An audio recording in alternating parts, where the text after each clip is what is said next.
Okay, Don't worry, so It'll be uploaded by lecture today, exam on Thursday.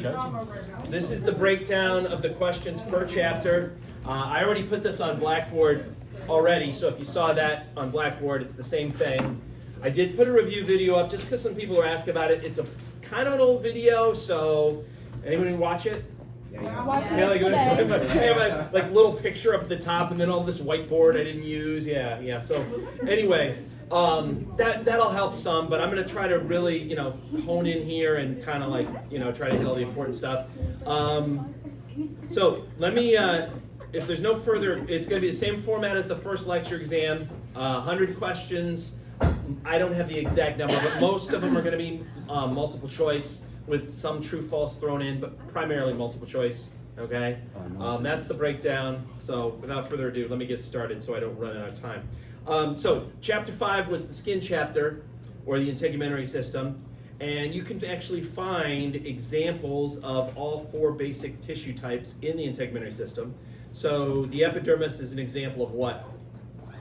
Epithelial tissue. The dermis is an example of connective. The erector pili things are an example of muscle. They're little muscles, right? And then you have a variety of nerves and things that are running throughout the dermis and the epidermis. So all 4 tissue types, you can actually find a little example of them in the skin. Functions of the skin: thermoregulation, blood reservoir, protection is probably the most important, cutaneous sensations, some role in excretion, not like as big as the kidneys, and then synthesis of vitamin D, don't forget that. Now in terms of the structure of the skin, what's the outer layer of the skin called? Epidermis, right? Mm-hmm. And then the inner layer is called the dermis. What do you have deep to the dermis? Subcutaneous? Yeah, is that considered part of the skin? No. No, that's not considered part of the skin. It's also called the hypodermis. All right, moving right along. Now, in the epidermis, you had different cell types. What's the most common cell type you have in the epidermis? Keratinocyte. They make the keratin. You also had the ones that produced pigment. What were those ones? Melanocytes. You had the ones that were like macrophages that help with immune responses. That's the Langerhans cells. And the ones that were like sensory cells, Merkel cells. All right. Now, how many layers are there to the epidermis in thick skin? 5. How many are there in thin skin? 4. So let's assume that we're in thick skin, going from, let's go from superficial to deep. What's the outermost layer of the epidermis? Stratum corneum. Then you have the stratum lucidum. Then you have the granulosum. Then you have the spinosum, then you have the basale, or it's also called the stratum germinativum, whatever. Which of those 5 layers did you not have in thin skin? The lucidum, right? The lucidum you don't have in thin skin. Keratinization is the process of making this keratin, which is this tough protein. If you put constant friction, like on your hands or your feet or something, you can get a buildup of keratin, and that's called a callus, right? That's a buildup of keratinization in that area. We mentioned melanin and melanocytes. What is the function of melanin? Protect the cells from UV light, right? UV light can actually damage the DNA, and so melanin protects against that. What's it called if you have a complete absence of melanin in your body? Oh, albinism? That's albinism. It's usually due to a defective enzyme. What's the name of that enzyme? Don't look up there. Tyrosinase is the name of the enzyme. So it basically converts tyrosine, which is an amino acid, into melanin. And so one of the most common causes of albinism is just to have a tyrosinase enzyme that doesn't work. All right, we then talked about the dermis. Dermis is connective tissue. It's got collagen fibers in it. It's got elastic fibers in it. 2 regions of the dermis. What's the region called where you have the little hills? That's the papillary region. And then the region that's deeper to that, where you have the dense or regular connective tissue, is the reticular region, right? All right. Sensory receptors. You have a variety of sensory receptors in the skin. We mentioned the Merkel cells before. What's the name of the sensory receptors that you find inside, or you may find inside the dermal papillae? Those are Meissner's corpuscles. What's the ones that are like deeper down that look like a cut onion? Pacinian corpuscles. What's the ones that will tell you like when a hair moves? It starts with the word hair. Do you know? Hair follicle? Hair root plexuses. So hair root plexuses are little sensory receptors that wrap around the hair follicle so that if like a bug or something lands on the hairs of your body, just by moving those hairs, it will stimulate those hair root plexuses. All right, so something to be aware of. All right. Accessory structures of the skin includes like your hair as well as your nails. In terms of the hair, what's the type of hair that you have that's really fine? You only have it when you're a fetus? Don't all answer at once. What did you call it? No, that's you know you are on the right. That's a different thing. But lanugo. Lanugo is the fine hair that you only have in the body of the fetus, and then after you're born, you have either vellus hairs, which are short, fine hairs, or you have the terminal hairs, which are like the ones you think of on your head, or your eyebrows, your eyelashes, all that stuff. All right. Glands. What are the two categories of glands that you have in your skin? Yeah, sebaceous and sweat, right? Those are the two main categories, sebaceous and sweat. Sebaceous are also known as what? Oil glands. And then sweat glands, the sweat glands, there were two subtypes. What are the two subtypes of sweat glands you have in your skin? Apocrine and eccrine. Which are the ones that you find like in the armpit area, genital area? That's the apocrine. Where do you find the eccrine ones? Everywhere else in the body. They're all over the place. They're the ones that actually cool you off when you're like, when you're overheating. Those are the ones that cause you to sweat when you're overheating. All right. Types of skin we mentioned. There's the two types. What are the two types of skin again? Thick and thin. So let's talk about those. We mentioned that thick has 5 epidermal layers. Thin only has 4. One big thing is the location, right? Where do you find thick skin? Palms of your hands, the soles of your feet. Where do you find thin skin? Everywhere else. What can you say about thick skin in terms of hair? There's no hair. All right, so thick skin is sometimes called hairless skin. What about thin skin? Does it have hair? Hairy. Yeah, it's also known as hairy skin. It has lots of hair. What can you say in terms of sensation? Which is more sensitive? Thick. There's more sensory receptors. Think about your fingertips or your toes. They're very sensitive because there's lots of sensory receptors there. Thin skin, not so much. What about oil glands? What can you say about thick skin with oil glands? Not a lot. More. Oil? Your hand sweat? Oil glands in No, thick because skin. None. There's none, right? Because you need Oil. a hair follicle. That's right. Oil glands always empty into hair follicles. So if you don't have hair follicles, you also don't have oil glands. Thin skin does have oil glands, right?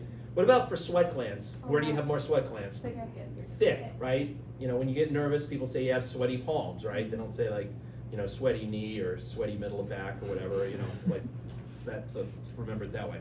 All right. Then we talked about wound healing. If you have a wound that's confined to the epidermis, will you have a good outcome? Yeah. Yeah, it'll heal up very well because it's an epithelial tissue. It undergoes mitosis very well. You probably won't even have any scars. You'll have normal return to function. If you have a wound that goes into the dermis or deeper, then you have to get involved in what's called deep wound healing, and you'll probably have some scarring and some other things. What's the first first phase of deep wound healing? The cleanup phase, which is also called the inflammatory phase, right? Inflammation is the first phase. What's the second phase? Migratory. The third phase? Basically the same thing. Proliferative. And then the fourth phase is maturation. All right. Stuff that changes, development of the integumentary system. Where does the epidermis come from? That comes from ectoderm, and then the dermis comes from mesoderm. Okay, That's so like when you're a baby. that's when you're a baby. So when you're a fetus, when you're first developing your skin, the epidermis, the nails, the hair, the glands, they come from ectoderm, and then the dermis is going to come from this layer called mesoderm. Okay. Body changes with aging. What are some of the skin changes you see with aging? Dryness, cracking, wrinkles, not as elastic. Good. What about sweat production? It goes down. There's a decrease in the number of functional melanocytes. You get gray hair. You get atypical skin pigments, the so-called age spots. What happens to your subcutaneous fat? Yeah, it goes down too. Finally you get to lose that. So then you're freezing all the time. Nails become more brittle, and there's an increased risk of skin cancer and pressure sores, which we'll talk about in a second. Let's talk about skin cancer first. What's the main risk factor for skin cancer? Yeah, exposure to sunlight. From most common to least common, what's the most common skin cancer? Basal cell carcinoma is the most common. Then the next most common is squamous cell, and then the least common is melanoma. Okay. What about from worst prognosis to best prognosis? How would you rank them? Melanoma. Melanoma is the worst prognosis, then squamous, and then the best prognosis is basal cell. So the most common one is also, fortunately, the one that has the best prognosis. That's good news. Okay. Burns. We talked about burns next. What are the factors that determine the seriousness of a burn? Depth. And what are the three categories you have there? First degree, second degree, and third degree, right? What's another factor that determines? Surface area. Which one? Surface area. Surface area. Yeah, how much body surface area got involved? And what's that quick method you can use to estimate how much surface? The rule of 9, right? Where you divide the body parts into like 9% or multiples of 9, right? So surface area is a big factor. What else can influence the seriousness? How long maybe? No, not so much that. I mean, obviously, if you wait long enough and don't get treatment, you're gonna have a worse outcome than somebody that gets treated. I mean, no, that's not one of the things. Do I know? Well, age and your general health, right? That's always a factor with pretty much anything. So, that's a factor. And then the specific area that's involved. Okay, you could have the same size burn on your back as on your face, but you'll have a worse outcome if it's on your face than on your back, because the face is more vascular. There's more blood vessels there. Okay. All right. Pressure sores. What's the other name for pressure sores?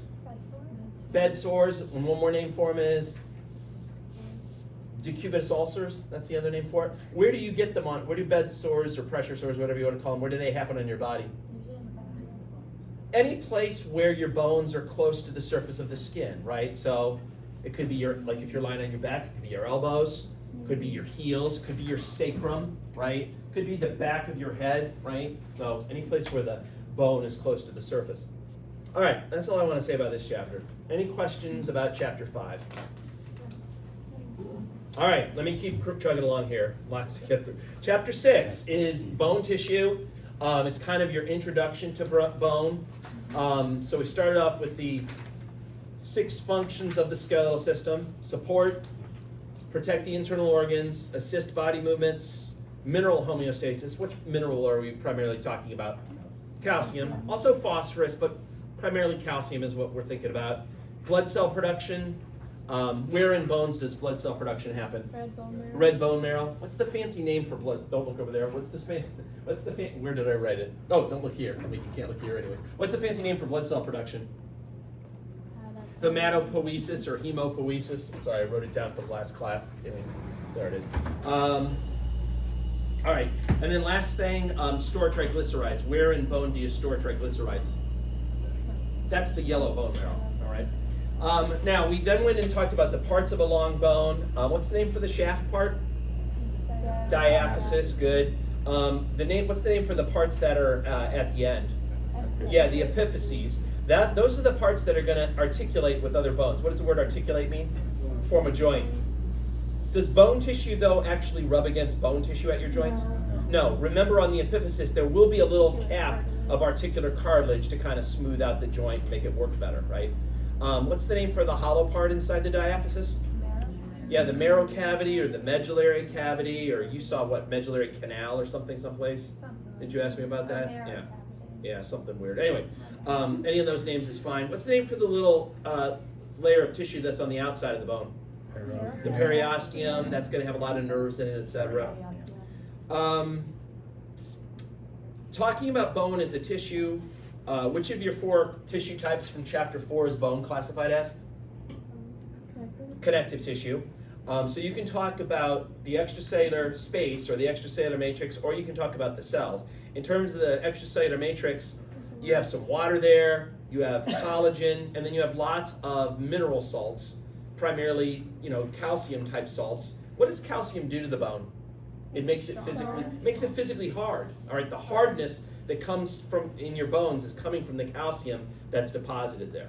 As for the cells that are there, 3 of them are kind of related to each other, and then one of them is an oddball. So you start with osteogenic cells. They're early sort of stem cells. You can see them like in the embryo and the fetus. They go on and they develop into what? They become osteoblasts. What are osteoblasts famous for? Breaking apart. Builds. No, now you're gonna mess everyone up. No, They build the build. bone. Osteoblasts build the bone. Build, that's the memory trick. So osteoblasts, they build the bone matrix, okay?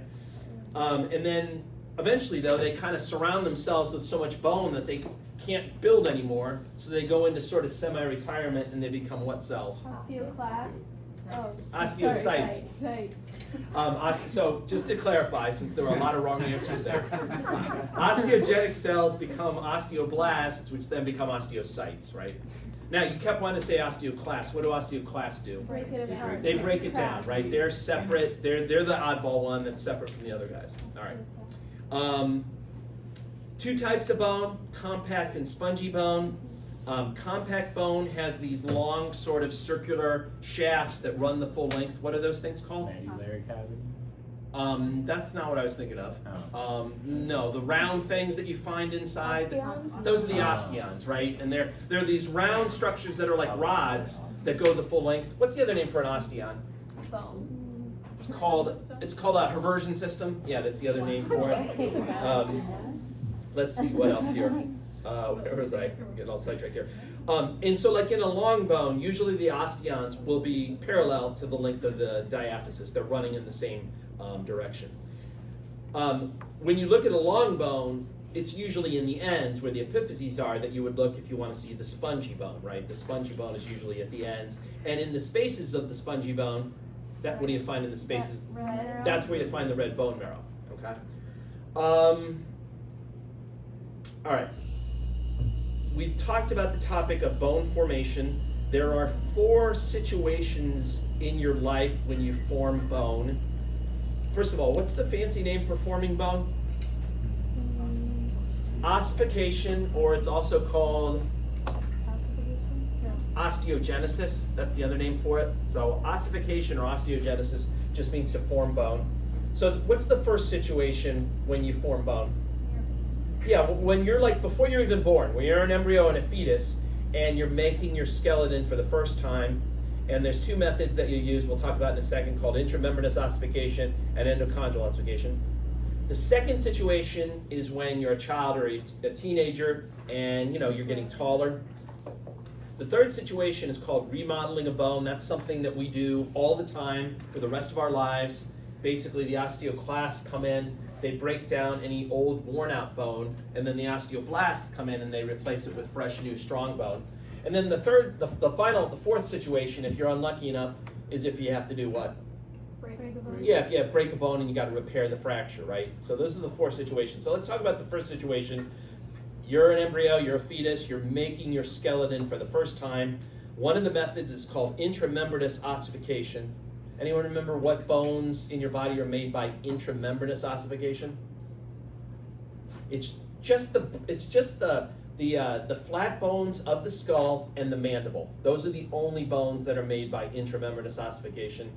There's 4 steps to intramembranous ossification. First step, ossification center forms. Second, there's calcification. Third, trabeculae form.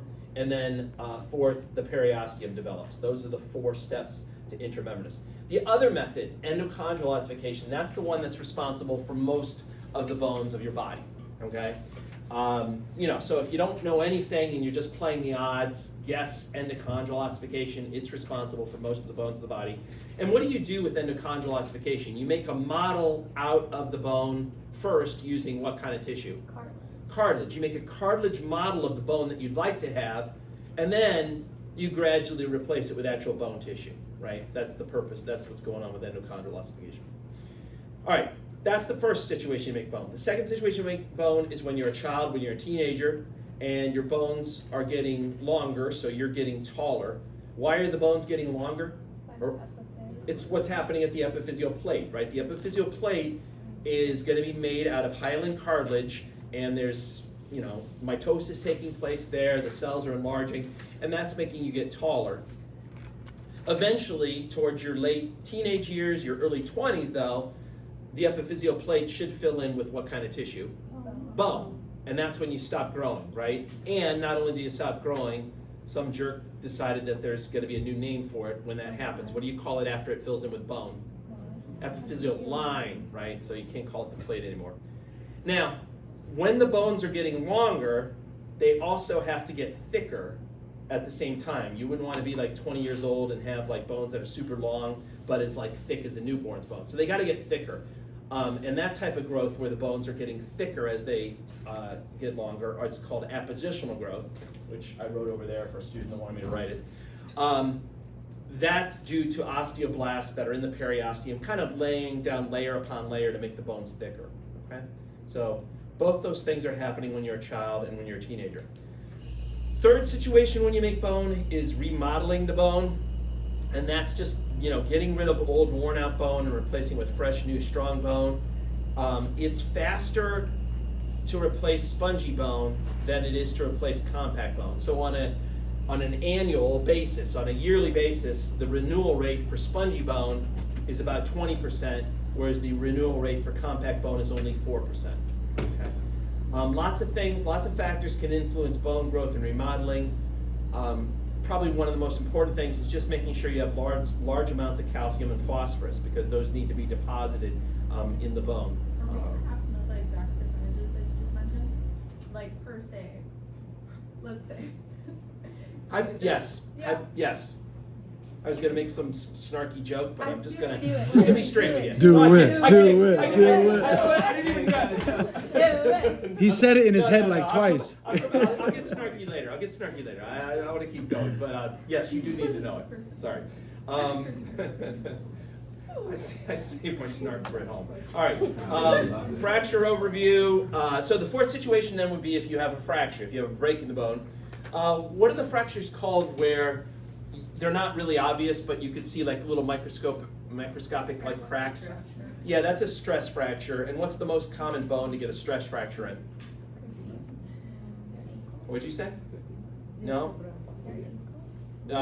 No? Go ahead, Olga. Tibia. Your tibia is the most common one to get a stress fracture in. Okay? Again, it is the one that's weight bearing down here, and the effects are cumulative. So the farther down you go towards your feet, the more weight you're holding, right? Anyway, so that's what's going on. Now, there's some obviously fractures that are a lot more obvious than stress fractures. What's the kind of fracture called where the ends shatter into pieces?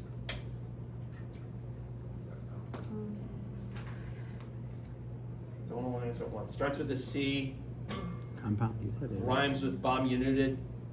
Comminuted, okay? Good. That's a comminuted fracture. What's it called where you break the bones and then the ends press into each other? That's an impacted fracture, okay? What's it called, the nasty ones where the bones actually break through the skin? That's an open fracture, or it's also called a compound fracture. And then what's the kind of fracture you get in kids where it's like not a complete break and you still have a little bit of bone attached? That's a green stick fracture, okay? Steps in fracture repair. First you get something called, basically you get a blood clot called a fracture hematoma. Second step, you have cartilage kind of come in and join the bones together. That's called a soft callus. Step 3, you replace the cartilage with actual bone, and then it's called a hard callus. And then in step 4, if necessary, you remodel the bone so that you convert any spongy bone into compact bone if necessary. So that's what's going on there. Now, bone's role in calcium homeostasis. Remember, calcium is important for other things besides just making your bones hard. You got to have tightly controlled blood levels of calcium for you to be within homeostasis. You need calcium. You learn later in the subsequent chapter, you learn that calcium's needed to make muscles contract, right? You got to release calcium to make muscles contract. You're going to learn in the nervous system chapter that you need calcium to make nerves release their signaling chemicals. You need calcium to turn on certain enzymes. You need calcium to help your blood clot. So it's super important, and you got to control the blood levels of it very tightly. And what are the two hormones that control blood levels of calcium? What'd you say? I don't know how to pronounce it. I never. Okay, were you going to say calcitonin? No. Okay, that's actually a correct answer. You should have said that. It's getting started. So there's two hormones, parathyroid hormone and calcitonin. Parathyroid hormone increases blood calcium levels, and calcitonin decreases blood calcium levels. Anyone remember the memory trick? No? Go ahead, Olga. Toning down. Yeah, calcitonin tones down blood calcium levels. And then Oh, just yeah. remember PTH does the opposite. All right, sorry, it's not a great memory trick, but if it works, it works. How do these hormones actually work? Well, that's kind of important. You should know that. So parathyroid hormone works by stimulating the osteoclasts. They break down bone. So any of that calcium that was in the bone gets put into your blood. So that's going to increase blood calcium levels. Whereas the calcitonin stimulates osteoblasts. They build bone. To build bone, they need calcium. So they'll take the calcium out of the blood and they'll put it into the bone, and that will reduce blood calcium levels. Okay. What's that bone thinning disease that you sometimes can get when you get older? Osteoporosis. Good. It's basically an imbalance such that the osteoclasts work faster than the osteoblasts, right? We talked about then some other bone disorders, but two bone softening diseases, rickets and osteomalacia. Who does rickets affect? Kids. And because their bones are still growing, you can actually get bone deformities from rickets. And then what's it called if you have the same thing in adults? Not rickets, but osteomalacia. They're not going to get bone deformities because their growth plates have already closed, but they can still get like severe bone pain and other things like that. Usually those disorders are related to not having enough vitamin D in your body, because then you can't get enough calcium from the foods that you eat, so your bones become softer. Okay. All right, that's all I want to say about chapter 6. Any questions about chapter 6? So we just have to know the difference between what it would be called if it was in a child's compared to an adult. That's one thing you need to know. So like, obviously one thing you need to know, but like, as All- I here's know the- for like the rickets and the how did you say it? Osteomalacia? Yeah. Yeah. Here's what I'll say, Valentina. You're the kind of person that wants to pin me down, and you see what you're doing. No, because you mentioned specific things and you like you He mentions them verbally for a like. reason, I think. Focusing right there. Here's all I'm going to Like say. you're saying, All I'm saying is like kids, this: it's like- pay attention to what I'm saying during this review, and you should do extremely well on the exam. All right. I'm not going to tell you not to study something though. That's just not how I roll. So yeah, no, that's just not my thing. I just don't do that. Okay. All right. So moving on, chapter 17 is the exoskeleton. You can see we don't have as many questions from chapter 7 simply because a lot of it was covered on the project you guys just took. But there are some details here you should know. For example, you should know how many named bones you have. How many named bones do you have? 206. How many of those are in the axial skeleton? 80, which means that 126 are in the appendicular skeleton. You should know where the exoskeleton is. Where is it if you had to point to it? It's like in the midline of your body, right? So it includes the skull bones, the ear bones, right? The auditory ossicles. By the way, was anyone disappointed that I didn't ask about the I auditory was. ossicles? I Well, was. don't be, because they will come up in the third lab practical because we're going to be doing the ear then, and you'll see. So they will raise their heads then. The hyoid bone is part of it. The ribs, the sternum, and then the bones of the vertebral column. They're all part of it. Now, in this chapter is when we got into the different types of bones based on their shape.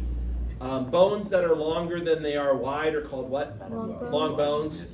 And I think you know some good examples of that. Bones that look like little cubes are called short bones. Where's a good example of where you see short bones? Your wrist. In your wrist, or also, a lot of your ankle bones are also like that. Flat bones are ones that are flat. Most of your cranial bones are flat bones, but then also like your ribs, your sternum, even the scapulae and clavicles are actually classified as flat bones. Seems a little bit weird. Bones that don't fit neatly into any category, you throw them in the group called what? Irregular, right? If they just got a weird shape, like your vertebrae, or like a lot of your facial bones, they have a weird shape, so you just toss them into that category. And then what's the ones that look like sesame seeds? Sesamoid bones. And the only named sesamoid bone in your body is the patella. Good. Bone surface markings, you should be in pretty good shape if you study that little table for the lab practical. That should put you in good shape for the lecture exam. Just know that, you should be aware that there's two general kind of categories of bone surface markings. There's ones that are convex that kind of come out from the bone. Those are known as processes. And then there's ones that go into the bone that are concave, and those are called depressions or openings, right?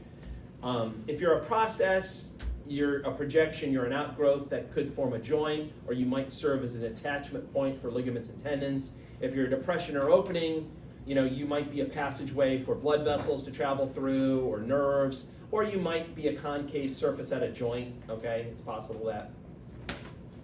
All right, I'm gonna skip a lot of stuff here and just serve up the great details here. What's the name for the joints that you have between your cranial bones?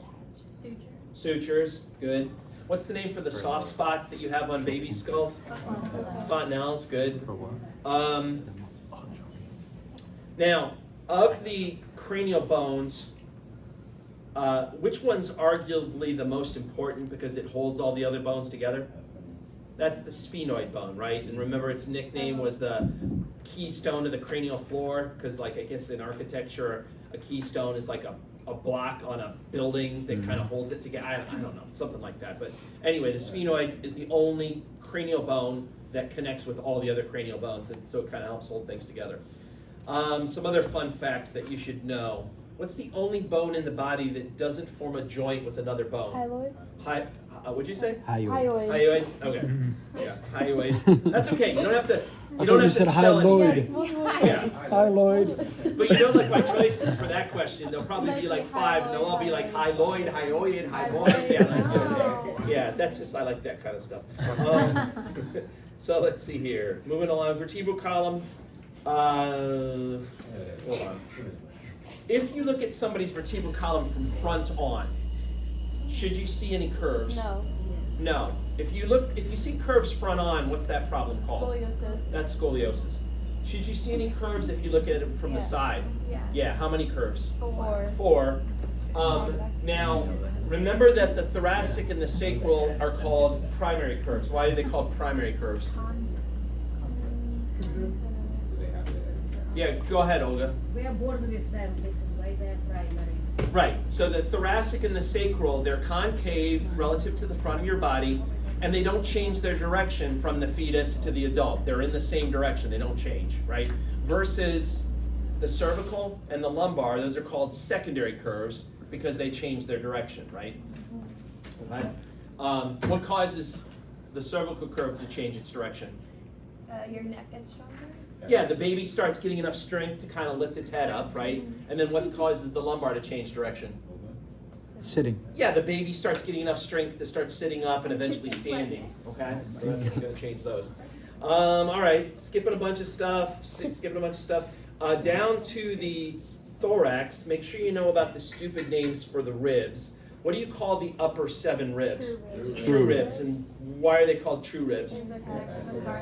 Yeah, they each have their own dedicated piece of cartilage that attaches them to the sternum. And then what do you call ribs 8 through 12? False ribs, because either they don't have their own piece of cartilage, they piggyback off someone else's cartilage, or they don't attach at all, right? And specifically in reference to 11 and 12, you can further sub-classify them as being what? Floating ribs, because they don't attach at all, right? Speaking of problems with your spine, we mentioned scoliosis. What's it called if you have an exaggerated thoracic curvature? Oh. That's kyphosis, right? And that's like something you might see in somebody that has like a compression fracture of their thoracic vertebrae, you know, like an older woman that has like kind of hunched over from a compression fracture there. Could be an older man. I'm not judging. It's just a lot of times women get osteoporosis and it puts them at risk for that. And then what's it called if you have an exaggerated lumbar curvature? Lordosis, and I think I gave you an example of like pregnant women getting like that lordosis right during pregnancy. All right. Any questions about chapter 7? No. All right, chapter 8. We have to know about spina bifida. Yes, you do. Okay. No one else does. All right. Chapter 8. She's trying not to burn any neurons. That's what it is. All right. Chapter 8 is the appendicular skeleton. There's only 7 measly questions from that, but let me go through them here. Measly. So, couple of fun little facts. So don't forget that there's 126 bones in the appendicular skeleton. You have your extremities, right? That's the appendicular skeleton. But then you got these girdles that hold the extremities to your axial skeleton. What's the name for the girdle for your upper extremity? The pectoral girdle. And what bones make up the pectoral girdle? Clavicle and scapula, right? And then what's the name for the girdle that holds your lower extremity in place? Pelvic. Yeah, the pelvic girdle, and that's made up of your right and left hip bones. There were some other fancy names for the hip bones that you should be aware of. They're also known as the coxal bones, the pelvic bones, and then the os coxa. Those were all names for the hip bones that you should know. Other fine details, there's not going to be any pictures on this. You're not going to have to like identify pictures or anything. But there's still, you should, I still think, be able to visualize the skeleton. Hopefully, don't forget everything that you had coming in for this practical today. I mean, unless you didn't have anything coming in for this practical, then you don't have anything to forget. But, like make sure you know your carpal bones, for example. How many carpal bones are there? 8 of them. Make sure you know their names, okay? I mean, I could, somebody in the class said, like, how would you ask about carpal bones if you don't have a picture? I said, well, really easy. I could, be like, all right, which of the following is not a carpal bone? And then I have, 5 things listed, and one of them's not a carpal bone, and you'd Pizza have to Hut. pick that one, right? So crazy. So she made it sound like it was going to be really difficult for me. I was like, that's not going to be that tough at all. Really, that's easy. So there's 8 carpal bones. What's the name of the bones that make up your palm? Those are the metacarpals. How many metacarpals? 5 of those. And then what make up your fingers? Phalanges. How many phalanges? 14, right? Remember, every finger except for the thumb has 3, and then the thumb has 2, right? Same deal with your foot in terms of the phalanges, right? 14 phalanges in your hands, 14 phalanges in your feet. All right, moving right along. Oh, some more dumb names. Remember we looked at the pelvis, and they have 2 different areas to the pelvis. False and true. The false and true pelvis. Probably the same guy that named the ribs. Was like, oh, I'm on a roll. Let me do it. Let me use this too. What's the divider between the false and the true pelvis? The pelvic brim. It's also known as the pelvic inlet. That's the divider. If you're superior to the pelvic brim, you're in the what? False. False pelvis. If you're inferior to the pelvic brim, you're in the true pelvis. What's the name for the passageway that the baby has to go through during a vaginal birth? Birth canal. That's the pelvic axis, right? That's basically, if you connect the pelvic inlet to the pelvic outlet and kind of draw a line, that's the pelvic axis. That's what the baby has to follow through. Telling a male from a female pelvis, what's the pubic arch angle in a male? Less than 90, and in a female, then it's greater than 90, right? Other fun details to note. What's the name of the, in your forearms, which bone is lateral and which bone is medial? Oh, your So which one's, let me start, okay, which one's lateral? radius. Radius is lateral, and then the ulna is medial, right? And then in your legs, which one's lateral and which one's medial?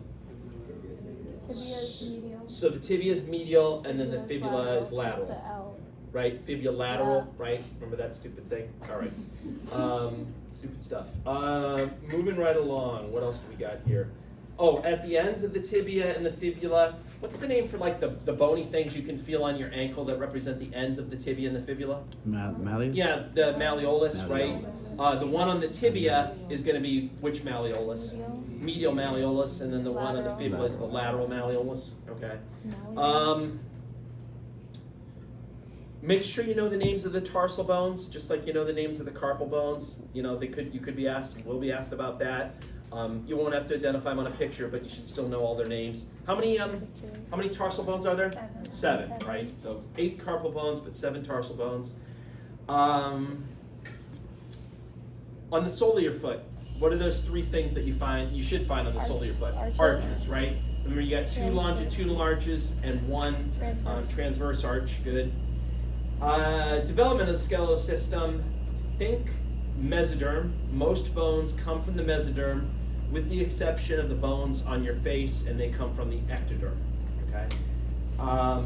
Speaking of development, when in an embryo would you expect to see the first evidence of your arms and your legs? 4 weeks after fertilization. So 4 weeks after the sperm and the egg come together, you should see these little bumps that represent the beginnings of your arms and your legs. Okay. All right, that's all I want to say about chapter 8. Any questions about chapter 8? No. Wow. All right, moving right along. Chapter 9. Chapter 9 has a fair amount of questions from it. That's the joint chapter. What's the fancy name for joints again? Articulations. All right. There's a lot of classification going on, but first, before we get into that, what's the definition of a joint? Where bone. It's just a spot where 2 bones are connected, right? Do joints move? Yeah. Well, some do, but they don't have to, right? That's the point. It's just a spot where 2 bones come together, okay? Now, there were 3 structural classifications, and there's also 3 functional classifications. If you studied that table that was in the lab guide, that should put you in pretty good shape, I would think, for the lecture exam. But let me just run through this stuff a little bit. So, what are the 3 structural classifications for joints? Fibrous joints, cartilaginous, and synovial. All right. So when you classify a joint structurally, the first question you probably should ask is, does it have a joint cavity or not? If it has a joint cavity, then you know you're dealing with a synovial joint. All right. End of discussion. If it doesn't, then you have to ask what kind of tissue holds the bones together.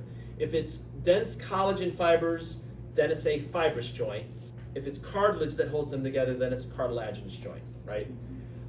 So those are the 3 structural classifications. Then the functional classifications are based on how much movement is allowed. What's it called if no movement's allowed?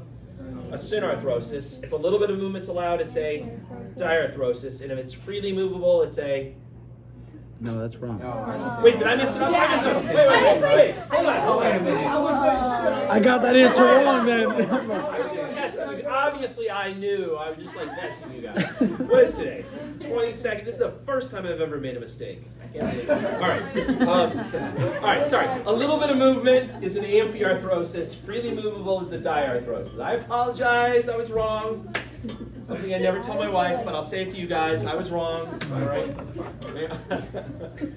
All right. So yeah, you're the correct one there. So let's go into a little bit more detail for the fibrous joints. There were 3 subtypes. Sutures are what you find between the skull bones. They are synarthroses. What's it called if you have a fibrous joint held together with ligaments? A syndesmose. And then what's the name for the fibrous joints you have between like your radius and your ulna? Or, yeah, those are interosseous membranes, right? All right. For the cartilaginous joints, it all has to do with what type of cartilage holds it together. If it's held together with hyaline cartilage, it's called a synchondrosy. If it's held together with fibrocartilage, it's called a symphysis. All right. We spent the vast majority of this chapter talking about synovial joints. They're the famous ones, right? They're like your knee or your elbow or your shoulder or your hip, whatever. Again, to be a synovial joint, you gotta have a joint cavity, also known as a synovial cavity. Functionally speaking, all of the synovial joints are classified as what? Diarthrosis. They're all diarthroses, right? Now that doesn't mean they're all equal. Some synovial joints give you more movements than others, but collectively they're all diarthroses, right? Now, in addition to that joint cavity, usually synovial joints will have accessory structures that help to kind of strengthen the joint. One of those things are ligaments. Ligaments are bands of dense regular connective tissue that connect a bone to a bone. Another type are menisci. Menisci are like dense fibrocartilage pads that help to kind of deepen the socket, make the bones fit together a little bit more. And then bursa. What are bursa? Excuse me. Like sacks of fluid. Yeah, like little fluid-filled sacs. They can act like cushions to kind of, protect the joint or minimize friction, etc. We then talked about different types of movements in the body, and they were classified. First group was called gliding movements. Gliding movements are when you have bones that have flat surfaces that are able to slide across each other. That's a gliding movement. Angular movements are when the angle between the bones changes when the movement happens. What's it called if the angle increases between the bones? And what's it called if the angle increases and it brings you back into the anatomical position? That's extension. What if you increase the angle but it brings you beyond the anatomical position? Hyper. That's hyperextension. What if the angle between the bones decreases? Flexion. That's flexion. What's it called when you bring a body part farther away from the midline? Abduction. Abduction, right? And what's it called if you bring it closer to the midline? Adduction. Adduction. Yeah, do you have a question? No, I was just moving. Oh, you're just trying. You're trying it out to see if it still worked. All right. What's it called when you do a combination of all four moves? Circumduction. What's it called if you spin a bone around its own longitudinal axis? Rotation. That's rotation. All right. Fine. Let me give you some more tricky ones. What's it called if you push a body part out anteriorly? Protraction. And if you pull it back, retraction. What's it called when you bring your thumb across to touch the tips of all the other fingers? Oh. It does start with an O. Oh my God. Opposition, right? That's opposition. Opposing thumb. I also, did I write that up? No, I didn't write that up there.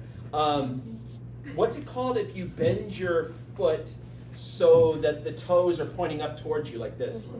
Dorsiflexion. And if you press down like you're pressing on a gas pedal? Plantar flexion. Good. What's it called if you turn your forearms so that your palms are facing anteriorly? Like that. Supination. And if you turn them so they're facing posteriorly, that's pronation. Good. We then went into excruciating detail about classifying the synovial joints into three groups based on how much movement they allow, and then within each of those groups there were two subgroups. So we had uniaxial, biaxial, and multiaxial. Starting with the uniaxial, they give movement around one plane or one axis, and we had, first of all, hinge joints. What's an example in your body of a hinge joint? Knee. Elbow. Your knee, elbow, your interphalangeal joints, right? Those are all hinge joints. Then we had pivot joints. What's an example of a pivot joint? No. Yeah, the atlanoaxial joint that does no is a good one. Radial ulna. The proximal radial ulnar, when you're doing the pronation and the supination, you're spinning around there. Those are good pivot joints. So those were both subtypes of uniaxial. Then we went into biaxial, and the first type we had are saddle joints. Where do you find a saddle joint in your body? Yeah, the thumb in between the first metacarpal and the trapezium, which is one of your carpal bones. That's a saddle joint. And then the other type of biaxial is a condyloid joint. A condyloid joint is when you have something oval-shaped projecting into a cavity that's oval-shaped, right? And what are some examples of condyloid joints? Yeah, your wrist joint, which is I call like the waving joint, right? You can wave at a person like this, or you could wave like that, right? That's the joint between the end of the radius and the scaphoid of the lunate, right? Another one is your knuckle joint, your metacarpal phalangeal joint. You can do this with your fingers, or you could bend your fingers like that. So that's a condyloid joint as well. Then finally we went into the multiaxial joints, and the first subtype there is ball and socket. What are the two places where you find ball and socket? Hip and shoulder. Yeah, hip and shoulder. Ball and socket are a lot like condyloid, except that the difference is with the ball and socket, the projections are perfectly round, and having them perfectly round gives you one extra axis of movement that you don't get when you have the condyloid joint, right? And then the other type is a planar joint where you have flat surfaces. Those would be like some of the intercarpal joints or the intertarsal joints where they're kind of sliding past each other. All right. Factors that influence range of motion, there were several. structure or shape of the articulating bones, the strength and tension of the joint ligaments, the arrangement and tension of muscles that cross that joint. Remember, every joint is going to have multiple muscles crossing it, and you always got to consider what all the muscles are doing when you want one muscle to do its job, right? Contact to soft parts, that just means you can only move your bones so far before either like muscle tissue starts hitting or fat tissue starts hitting, and you're limited by that. Hormones can influence range of motion. What's the name of the hormone that released during pregnancy? Relaxin, right? And it's supposed to loosen up the pubic symphysis to make a wider passageway for the baby to get through. No such thing as a relaxed pregnant woman. Relaxing pregnant woman. Yeah, I can tell you from experience, relax is the last word you want to say to your wife when she's delivering. Don't say the word relax. All right. Disuse, not using a joint for a period of time, it'll start to stiffen up and you'll lose range of motion that way. We talked about various joints of the body. We talked about the TMJ, shoulder joint, elbow joint, hip joint. Knee joint is the largest, most complex joint of the body.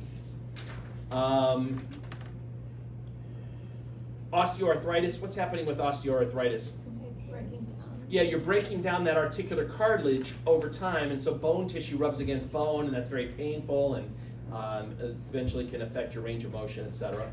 And then finally, we finished off by talking about joint replacement. What's the fancy name for a joint replacement? Arthroplasty. If you completely replace all parts of the joint, that's called a total arthroplasty. If you just replace some of the joint, it's called a partial arthroplasty. So for example, if you did like a total hip replacement, you'd be replacing the acetabulum part, which is on the hip bone, as well as replacing the head of the femur, right?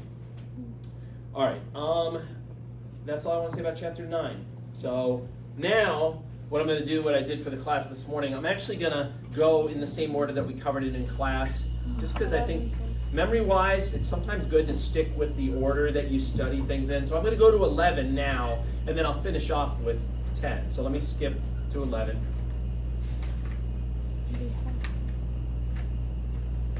All right. 11 was kind of the specific muscles of the body. It's a big chapter, but I'll try to give you the areas you should focus on, really. So, the stuff early on, make sure you know what the definition of origin and insertion is, right? An origin is the muscle attachment to the bone that is what? Stationary. The bone that doesn't move, the attachment point to the bone that doesn't move, that's a muscle's origin. And then the insertion is the other end of the muscle that attaches to the bone that does move, right? That's the insertion. Remember that muscles need to cross at least one joint, and there are many examples of muscles that cross two or more joints, right? And that makes it kind of tricky sometimes. We talked about lever systems when we discussed this chapter. Lever system is when you have rigid structures that move around a fixed point called a fulcrum. In your body, the bones would be the levers, and then the joints would be the fulcrums. And then acting on these levers are two different forces. The load, which is basically like the weight of the body part and any like objects you might be carrying with that body part. And then the effort, which is what the muscles provide that's basically trying to lift or go against the load, right? If the effort and the load equal each other, what does that mean in terms of movement? Not moving. It means it's not moving. If they're different, it means you're moving in some direction, right? So either the effort's greater than the load or the load's greater than the effort. It means that some type of movement's happening. Mechanical advantage, that's when a lever system is set up so that less effort is needed to make the load move. So in your body, the good news is like your muscles don't have to work as hard, but the bad news is you don't get as much range of motion, right? Mechanical disadvantage, bad news is that muscles have to work harder. Good news is you get more range of motion. Three classes of lever systems in the body. First class, second class, third class. First class means that the fulcrum is put in the center, and because of that, you'd actually have to physically measure different distances to figure out if it's working at advantage or disadvantage. What was an example of a joint in the body that had a first class lever system? Anyone remember? You guys know this. Come on, you know this. Your head. Yeah, the yes joint, right? The see what I did there? The atlanto-occipital joint. Okay, that is an example of a first-class lever. It's not, first class levers are not very common in your body. Second class levers are also not very common. Second class levers put the load in the middle, and because of that, second class levers always work at a mechanical advantage. Anyone remember an example of a specific joint in the body that was a second class lever? The hip bone? The which one? The hip? The stand on your toes joint, which is technically it's the metatarsal phalangeal joint. When you stand on your tiptoes, that's a second class lever system. And then the most common lever systems are the third class. That's where the effort is put in the middle, and they're set, because of that, they're set to always work at a disadvantage, right? So pretty much any joint you name is probably going to be a third class lever system. Like you're talking about your shoulder, your elbow, or your hip, or whatever. Those are usually third class lever systems. We then talked about effects of fascicle arrangement. This is just the different shapes of the muscle. And remember, we talked about like 5 shapes. The parallel shape is when muscle fibers are running parallel to each other. With a parallel muscle, it's about as thick as the tendon is. Okay, same thickness. Fusiform is similar to parallel, except that the muscles are a little bit thicker than the tendon is. So it kind of bulges where the muscle is, but then it tapers to where the tendons are. Circular means that there's like one tendon. The muscle attaches to that one tendon, then circles around something, and then reattaches. So like the muscle that goes around your eye, the orbicularis oculi muscle, is a good example of a circular muscle. Triangular muscle is a muscle that has a really broad origin, and then it comes to a point for the insertion, so it looks like a triangle. And like pectoralis major was a good example of that. And then pennate is a group where the muscles kind of have a feather shape to them, and there were 3 subtypes: unipennate, bipennate, and multipennate. Coordination among muscles, again, remember, when you have a joint, there's going to be multiple muscles crossing that joint from different directions. So when you want to move any joint, you always got to have coordination among all the different muscles that cross that joint. What's the name for the muscle that's responsible for the movement that you're talking about? That's the prime mover, or it's sometimes called the agonist. What's the name for the muscle that goes against that movement? The antagonist. And then you also have muscles that may help out the prime mover. Synergists are ones that help out the prime mover by stabilizing intermediate joints when you have a muscle that's crossing 2 or more joints, right? So, sometimes you have muscles that cross 2 joints or 3 joints or whatever, but you only want movement at one of those joints. So you need synergists to hold steady the other joints that you don't want to move so that you get the movement that you do want to have, right? Fixators, those are muscles that stabilize the origin of the prime mover so that it can act more efficiently. Next, we covered the topic of how skeletal muscles are named. 7 methods. Remember, any muscle is not going to use all 7. It'll probably pick 1 or 2 of the methods and just kind of roll with it. So one method is by the direction of the muscle fibers. I gave you an example of the transversus abdominis. Transverse means the muscle fibers are running perpendicular to the midline. Or there's a rectus abdominis. The word rectus means that the muscle fibers are running parallel to the midline. Next was size. The gluteal muscles are a good example of that. You got a gluteus max, which is really big, a gluteus minimus that's really small, and then a gluteus medius that's kind of in between the two. Shape, we mentioned the platysma muscle in the neck. Platy means flat, and that's a very flat muscle. What was the other one we mentioned, the boxer muscle? Serratus anterior, right? Because of how it attaches to the ribs, it has like this kind of serrated knife-looking appearance to it.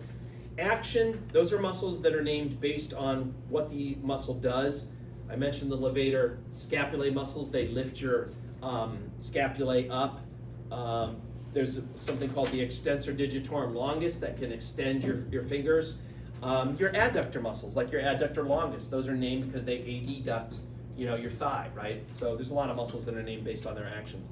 Number of origins, these are the ones that usually end in sep, right? So biceps has 2 origins, triceps has 3 origins, quadriceps has 4 origins, that's the kind of thing.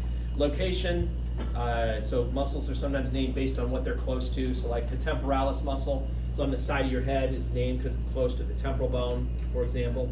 And then origin and insertion, the name will tell you the whole deal.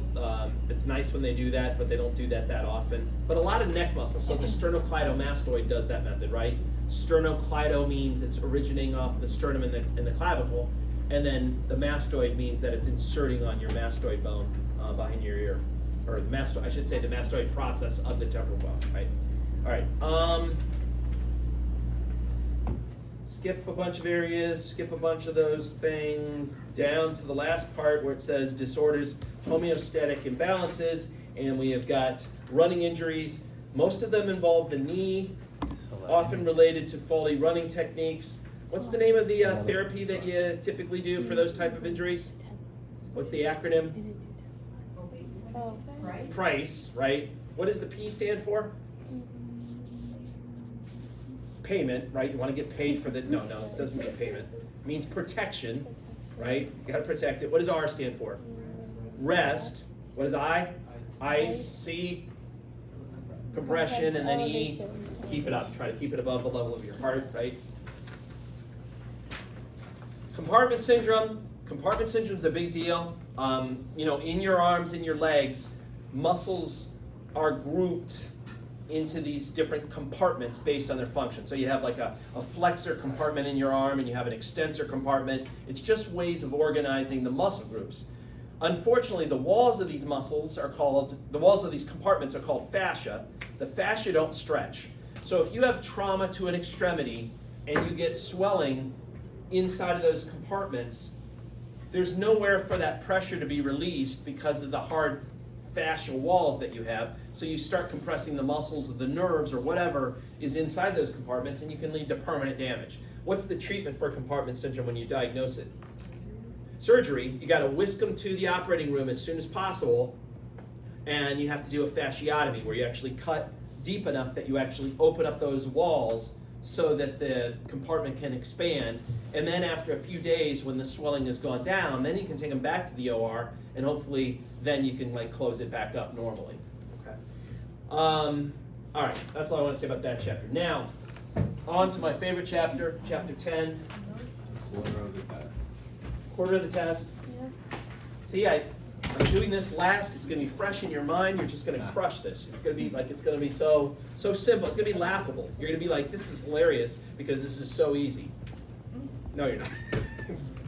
I wish you would, but I don't think you're going to say that. All right. How much of your body weight do muscles make up? Oh, 40 to 50%. 40 to 50%. All right. Main functions of muscles: produce body movements. That would be obviously your skeletal muscles. Stabilize body position. That refers to kind of like your posture. That would also be like skeletal muscle.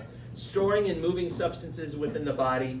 That could refer to like your smooth muscle being in the walls of like your stomach, your bladder, things like that. Or it could refer to like your heart contracting and moving like blood around your body. And then the fourth function is generate heat or thermogenesis, and that's something especially skeletal muscle can do, but all the other ones can play a role too. Properties of muscle. So there were 4 properties of muscle. The first one is electrical excitability. That just means that muscles can send electrical signals just like neurons can, okay? Before you took this class, maybe you knew about neurons sending electrical signals, but maybe you didn't know that muscles can also do that, okay? So it's something to be aware of. 3 other properties, though, that muscles have that nerves don't. Contractibility, that's probably the most famous property. That's what muscles are known for. They can contract, they can shorten when they're stimulated, and then they can pull on bones or do whatever they're doing. Another feature is extensibility. What does that mean? That means you can stretch the muscle. And then the last property is elasticity. What does that mean? After you stretch it, it'll go back to its starting length like a rubber band, right? There's a lot of organization going on in the muscles. All that stuff that you were asked about in lab about muscle organization, make sure you know that. It's going to come up. You should also know, in addition, though, the connective tissue layers that help hold the organization together. So let's start. What's the smallest level of organization you have, which was also a question? The filaments, right? And that's where you got the thick and the thin filaments. If you put a bunch of filaments together, you then get a what? A myofibril, which is like these little contractile organelles.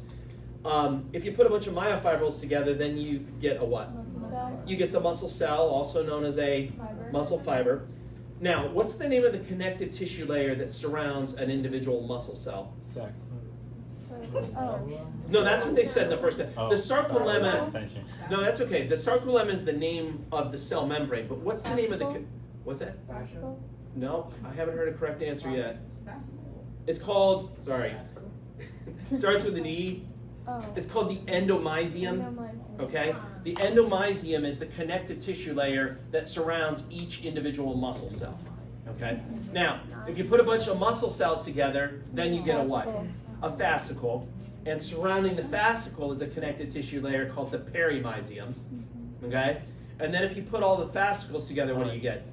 The entire muscle, and surrounding that is something called the epimysium that holds the whole thing together. All right, so I didn't ask you about the connective tissue layers on the practical. I just asked you about those 5, organizational levels. But for the lecture exam, make sure you know those layers of connective tissue. So it's kind of the same as the tissue on bones, because there's a periosteum and then an endosteum. Oh yeah, inside. yep. It is kind of the similar to that. Good prefix. It's also really similar to what you're going to learn later on about nerves. Just put that in the back of your mind, but you'll see that come up again there too. Now let me go through the parts of a muscle cell and talk about some of their functions. So you said this before, but what's the name for the cell membrane of a muscle cell? Sarcolemma. Sarcolemma. What's the name for the cytoplasm inside of a muscle cell? Sarcoplasm, right? You see what they're doing there. What's the name for the stuff that looks kind of like smoothie R? Sarcoplasmic. That's the reticulum. sarcoplasmic reticulum. And what's kept inside of the sarcoplasmic reticulum? Lots and lots of calcium, right? When a muscle's relaxed, there'll be lots of calcium inside the sarcoplasmic reticulum. And then when the muscle cell is stimulated, it will release that calcium, and that's what will cause the contraction to happen, right? If you look on the outside of the cell membrane, the sarcolemma, you're going to find a bunch of little holes, and those little holes are called what? Those are the openings of the transverse tubules or the T-tubules. The purpose of those guys, their function is to make sure that the electrical signal is able to get deep inside of the muscle cell, all right? The electrical signal is going to start on the outside, on the sarcolemma, but every time it comes to one of those T-tubules, it'll allow the signal to go deeper inside, right? All right, other stuff that's inside the muscle cell, nuclei. Don't forget you're going to have lots of nuclei in one skeletal muscle cell, okay? So they're going to be there. You're going to have glucose inside of your muscle cell, but not stored as glucose. How do you store the glucose? In the form of? Acetylcholine? No. It also starts with a G. What's the storage form of glucose? Glycogen. Glycogen. Okay? So there's going to be lots of glycogen inside of your muscle cells. That's the way that you store up some glucose. There's also going to be myoglobin.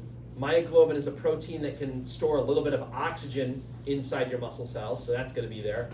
But most of the inside of the muscle cell is going to be those myofibrils. Those are the organelles that do the contracting.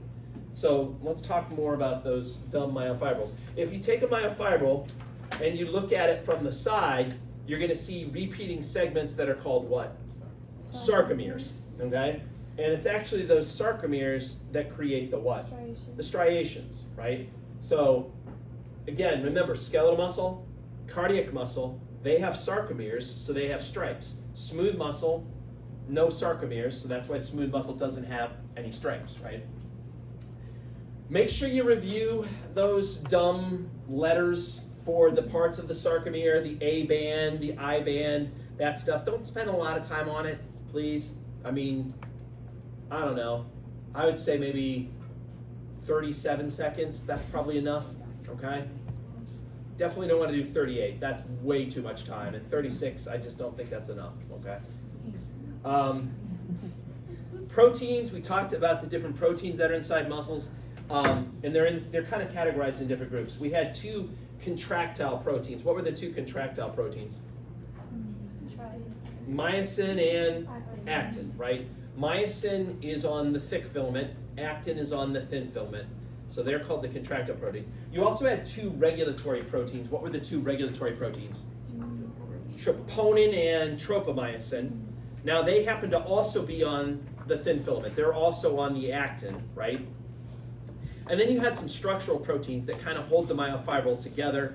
We didn't give all of them, but I gave 2 examples of titin and dystrophin. Those are structural proteins.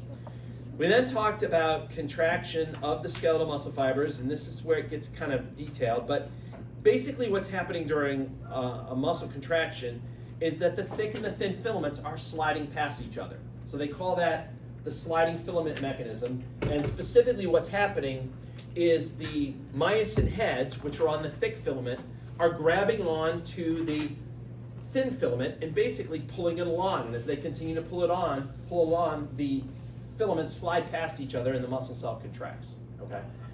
Two things that you basically need to make a muscle contract. First, you gotta release calcium. That will trigger the muscle contraction.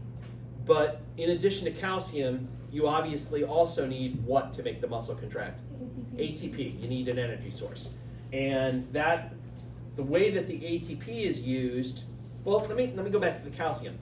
How does the calcium actually cause the muscle contraction to happen? What does calcium do? It binds to the T something. It binds to the T something, fine. We can get into that in a second, but what is it doing? Like, by binding to that T something, it's opening up the binding sites that are on the thin filament so that the thick filament can attach to the thin filament, okay? It's unblocking the binding sites. But don't you need something to like try? Don't you need something with calcium? Like what's the? That purple thing, right? Yeah, like there's calcium. that Yeah. goes in, but then there's also something else. There's ATP. So yeah, I we don't- gotta try. I'm just Well, wait, this might be what Emma was trying to say. I don't know if this is it or not, but maybe this isn't it. But the calcium, when it gets released, specifically binds to the troponin, Troponin. which is already on the thin filament. The troponin's attached to the tropomyosin, so when calcium binds to the troponin, it'll move the tropomyosin out of the way, which unblocks the binding sites that are on the actin, on the thin filament. Okay? Now, that's how the calcium's used. How the ATP is used, that's something called the contraction cycle, and there were 4 steps to the contraction cycle. First, you have ATP hydrolysis, where you break down the ATP. That's going to change the position of the myosin heads and kind of straighten it out, so they're like this. Second step is when the myosin heads actually attach to the actin on the thin filament, and that's called the attachment step. And that connection between the thin and the thick filaments, for whatever stupid reason, they call it cross bridges. So that's step 2, attachment and forming these cross bridges. Step 3 is the actual pulling, and that's called the power stroke. So basically, the head attaches, and then it pulls like that by changing. That's the power stroke. And then step 4 is the head lets go, and that's called the detachment step. So some fresh new ATP comes in, it causes it to detach, and then you begin the whole thing all over again. So it ends up looking like this. You straighten out the head like this, it attaches, it pulls, it let goes, it straightens out, it attaches, it pulls, and as you're doing that, you're just grabbing and you're pulling and pulling and pulling, and you're getting more sliding of the thick and thin filaments across each other, right? All right, I think the time has come to put the whole picture together. Hold on, try to put it together. Yeah, what the hell's going on? So keep in mind, well, before I do that, let me just describe how the neuron connects to the skeletal muscle cell. First of all, remember, skeletal muscle cells will not just contract on their own. They always need to have a neuron telling them to do it, right? Now, are the neurons actually physically attached to the muscle cells? No. There's a little space there called a synaptic cleft, right? They sit close to it, but there is actually a little space there. And because of that space, that's why the neuron needs to release this chemical called acetylcholine that will travel across that space and then stimulate the muscle cell. All right? So let me give you the big picture then of how this all fits in. So you start by thinking you want to do something in your brain. You think you want to wave at your friend. So the idea is starting up in your brain. We'll talk about where that happens later. But it starts up there, and then neurons take that signal down through your brain, down through your spinal cord, and then eventually neurons take it out to the muscles that are in charge of making you wave. When the signal gets at the end of the neuron will release this neurotransmitter called acetylcholine that will cross that synaptic cleft, and it will bind to acetylcholine receptors that are on the cell membrane of the muscle cell. okay? When the acetylcholine binds, those receptors are actually ion channels that will open up. And when they open, sodium will rush into the muscle cell, and that will create the electrical signal in the muscle cell. The electrical signal in the muscle cell will rush down the outside of the muscle cell, outside the sarcolemma, but then every time it comes to a T-tubule, it'll be able to go deeper into the muscle cell. As it goes through the T-tubules, the electrical signal will cause the terminal cisterns, which sit right next to the T-tubule. The terminal cisterns are just part of the sarcoplasmic reticulum. It'll cause them to release calcium. When calcium gets released, it'll bind to troponin, which moves tropomyosin out of the way, which will then allow the thick filament to attach to the thin filament, provided that you also have enough ATP around. Okay, that's kind of the big picture of what's going on. Did you get all that? All right. The other thing though you got to remember. Sorry, there's still one more detail. After a neuron stimulates a muscle cell, you usually want the ability to shut off the signaling. You don't want the neuron to necessarily keep signaling the muscle cell. So you have to have some way to turn off that acetylcholine. And in this case, how do you shut the acetylcholine off? Do you remember? There you go. It's an enzyme called acetylcholine esterase that breaks down the acetylcholine so that it can no longer stimulate the muscle cell. Yes? Is it always sodium as the ion? Yes. And so the acetylcholine binds in the motor end plate, and it then stays there until the enzyme Until the comes. enzyme breaks So it the only down. thing that's going through is the sodium ions. then. Correct. The sodium ions going through those. That's right. All right. Next topic was muscle metabolism. This dealt with where do you get the ATP from to do the contraction, and the answer is it depends on how long you're going to use your muscles for. If you're just going to run a sprint and use your muscles for like 10 to 15 seconds, where do you get the ATP from? Creatine phosphate, okay? If you're going to use your muscles for a little bit longer, like maybe up to a minute, where do you get the ATP from? Anaerobic cellular respiration, also known as glycolysis. What does the word anaerobic mean? No oxygen. You don't need oxygen to do it, okay? But the bad news is it doesn't really give you that much ATP, okay? Notice too also when you do anaerobic cellular respiration, you do generate lactic acid, which there's some controversy, but that's what they thought like would cause sore muscles and things like that. But where do you get the ATP from if you want to use your muscles for like minutes to hours? Aerobic cellular respiration. Aerobic means you need oxygen. Aerobic cellular respiration is also where you need your mitochondria for, okay? So that's for skeletal muscle. Skeletal muscle has a choice based on how long you're using the muscles for. For cardiac muscle only uses aerobic cellular respiration. It doesn't screw around with the other ones because it has a high demand for ATP, so it doesn't bother with the other two. And then for smooth muscle pretty much just uses anaerobic cellular respiration. It doesn't have as high a need for ATP as cardiac does, so it can get away with anaerobic cellular respiration. Next topic was how do you control muscle tension, or another way of putting that is like you can control how much contraction you have in a muscle. You could get a little contraction, a little bit more contraction, or you could get a full contraction, and that's what we're talking about here, controlling the muscle tension or controlling the amount of contraction. Two ways to control muscle tension. One's called motor unit recruitment, and the other has to do with how frequently the neuron stimulates the muscle cell. So with motor unit recruitment, first I got to explain what a motor unit is. A motor unit, by definition, is a motor neuron plus all of the muscle cells that motor neuron connects to, okay? Remember, the rule with skeletal muscle is every single muscle cell in that skeletal muscle has to somehow be connected to a motor neuron. So it may take several motor units in order to cover all of the muscle cells that are in a particular muscle.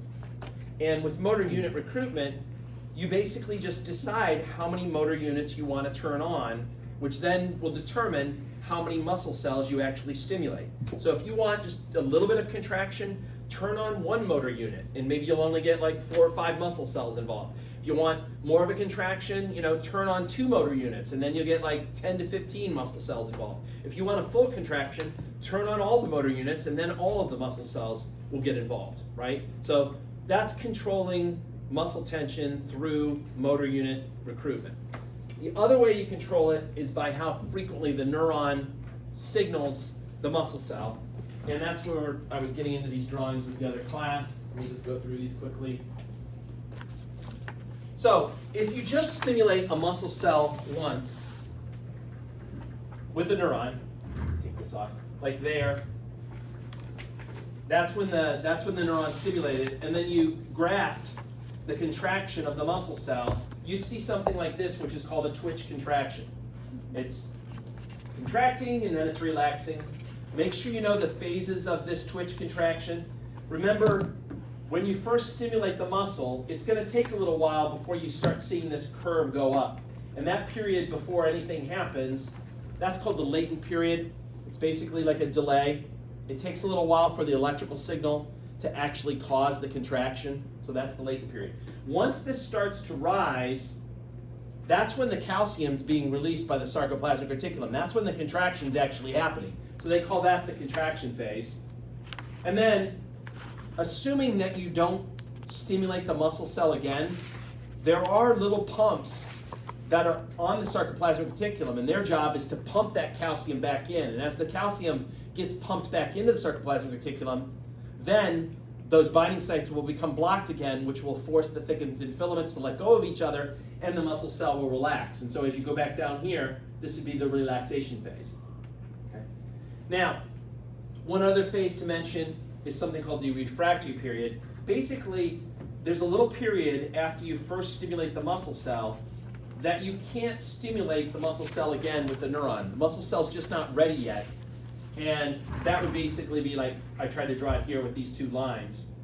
So if I stimulate it at this point, I have to wait until I'm at least beyond this other point, and then I could stimulate it again, okay? That's the refractory period.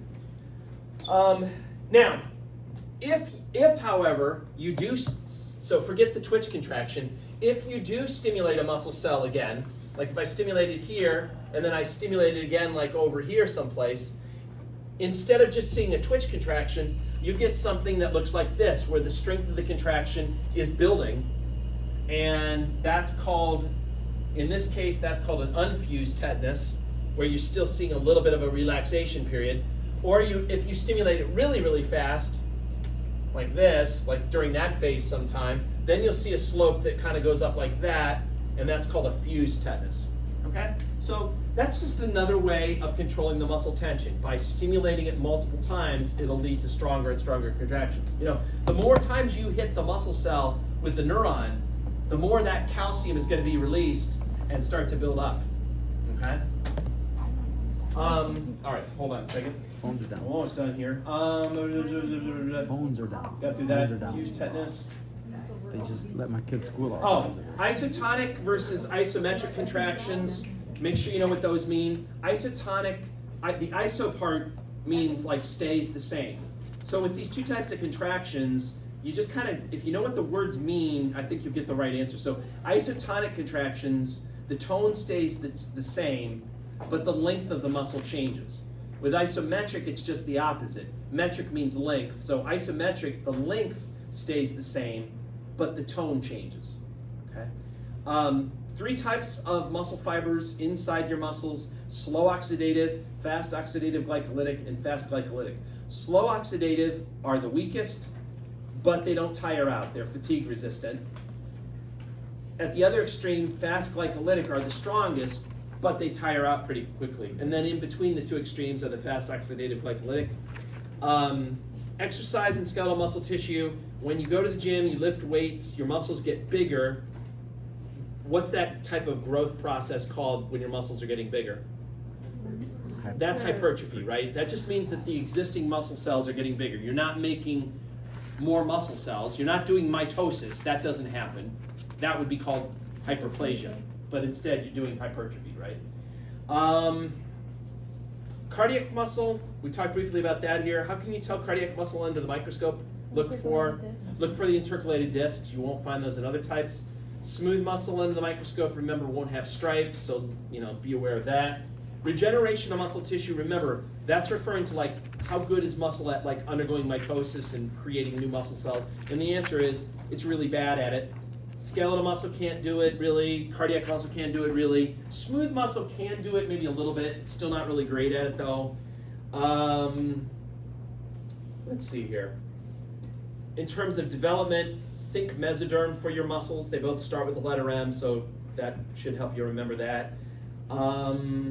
Spasm is usually a painless involuntary contraction, whereas a cramp is a painful involuntary contraction. And then exercise-induced muscle damage, if you could look at your muscles after you've worked out, you'll see all kinds of crazy damage with a microscope, torn sarcolemmas, damaged myofibrils, disrupted Z-discs, and you might see things in your blood showing up that ordinarily would be inside of your muscles, like creatine kinase or myoglobin and things like that.